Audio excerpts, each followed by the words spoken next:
Bonjour et bienvenue dans le 4e épisode sur l'escape game portatif. Alors dans cet épisode, je vais vous présenter le ou les puzzles de l'esprit de l'eau. Après avoir fait plusieurs recherches, parce que je voulais absolument éviter d'utiliser vraiment de la flotte, d'une part pour en foutre partout, et d'autre part, vu que j'ai des appareils qui sont électroniques, si jamais il y a la moindre goutte qui fuit, les puces vont être mortes et il faudra tout racheter, tout recommencer, et c'est chiant quoi. Donc après plusieurs recherches, je suis arrivé à ces deux idées-là que je vais vous présenter. Pour réunir l'essence de l'esprit de l'eau, il faudrait récolter 3 éléments. De l'eau primordiale, de l'eau normale et du mana. Plutôt que de commencer à chipoter avec des circuits de flotte, je me suis dit que vu que de toute façon j'ai déjà des trucs électroniques, est-ce que ce ne serait pas l'occasion d'avoir ceci, c'est-à-dire littéralement, on aurait alors plus de câbles que ça ici, hein, et en suivant un conte ou un mythe qui serait dans le jeu, savoir retrouver, ok, je dois je dois mettre ce machin-ci dans celui-là parce que ça va justement faire la liaison entre la source d'eau primordiale et le bon tuyau, entre guillemets, pour arriver à récupérer tout ça dans le temple de l'eau, quoi. Ça, c'est une idée de base qui n'est reliée à rien pour le moment. Littéralement, j'ai fait un modèle 3D parce que je trouvais ça cool, parce qu'en plus, ça fait un petit peu comme des souterrains d'eau, là.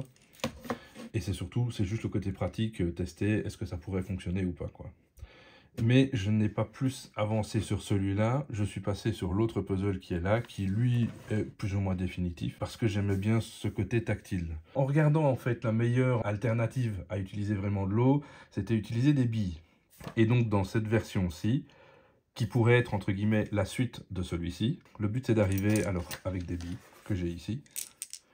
Donc j'ai des billes qui va représenter ici l'eau primordiale, j'ai les billes bleues plus foncées qui représenteraient de l'eau traditionnelle, entre guillemets de l'eau pure, et celle-ci qui représenterait du mana. Et en fait le but c'est d'aller le mettre juste ici, et de le faire arriver jusqu'au point ici, quoi. Une fois que la bille arrive ici, je vais faire un petit tour comme ça du propriétaire, elle va passer dans le tuyau ici, elle va tomber là, et elle va appuyer sur le bouton qui est là. Alors, j'ai prévu un cache pour ne pas qu'on voit le bouton, mais de toute façon, il fallait bien que je le place, quoi. Et une fois qu'elle tombe là, en réalité, on pourrait prendre n'importe quelle bille. Ici, je mets juste les billes colorées pour l'histoire, on est d'accord, hein. Mais une fois qu'elles vont tomber là, elles vont trigger le bouton qui va envoyer un signal. Et une fois que toutes les billes seraient arrivées, ça pourrait mener à la suite, tout simplement. Et donc, ici, ce que j'ai fait, en fait, parce que j'avais une réunion de famille avec, entre autres, où je savais qu'il y aurait beaucoup d'enfants, j'ai mis un circuit complètement temporaire qui fait simplement un son quand une bille tombe, ce qui est simplement un retour audio, quoi. Mais ce ne sera pas ça sur la bonne version, quoi. J'aurai sans doute une puce Bluetooth comme les autres, qui même pourrait, entre guillemets, être une seule puce pour ce truc-ci, et ça, puisque de toute façon, là, j'ai besoin que d'un bouton. Et là, ici, je vais m'arranger pour essayer d'avoir qu'un circuit, pour avoir juste une entrée et une sortie comme un bouton, si tous les trucs sont bien au bon endroit, quoi. Ici, je vais juste devoir tirer sur les deux fils en cuir, ici, pour faire passer ma bille, hop. Alors, par le chemin que je veux, tant qu'elle arrive au-dessus. L'idée, pour la suite, ce serait de forcer un chemin en fonction de la bille que vous avez, quoi. Et donc, si je mets dedans, voilà, j'ai eu mon retour audio. Et donc, c'est de faire ça avec toutes les billes, quoi. Et donc, une fois qu'on a les 5 billes, on envoie un signal.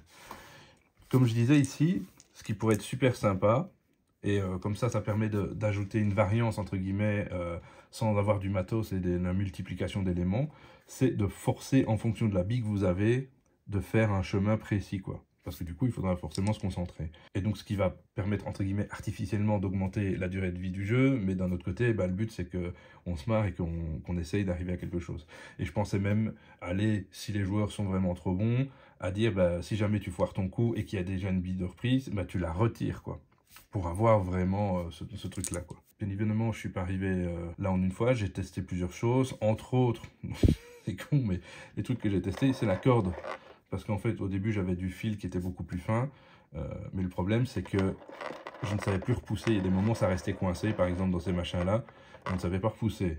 Donc au final j'ai opté pour du cuir parce que l'avantage du cuir c'est que je peux tirer mais je peux entre guillemets facilement le remettre et c'est très pratique dans certains cas où par exemple comme ça si je veux le mettre le truc plus à gauche je peux entre guillemets pousser le fil et le machin va suivre quand même quoi. Donc ça permet d'avoir le meilleur des deux mondes à ce niveau là. Tant que j'y suis aussi dans les détails, vu que c'est censé représenter l'élément eau, ben, je me suis inspiré de ce que pourrait être les transports de l'eau, donc c'est pour ça qu'on voit des tuyaux ici, entre guillemets.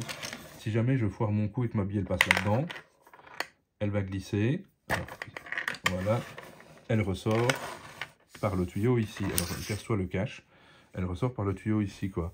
Donc ça, c'est des petits éléments auxquels j'ai pensé, justement, hop, elle ressort et je la récupère comme ça. Donc on reste dans les thèmes de l'eau, c'est pour ça qu'il y a le tuyau qui ressort là, etc., quoi. Et alors un autre truc aussi auquel j'ai pensé, c'est qu'une fois que j'ai remis toutes mes billes, alors attention, ça va gueuler un peu.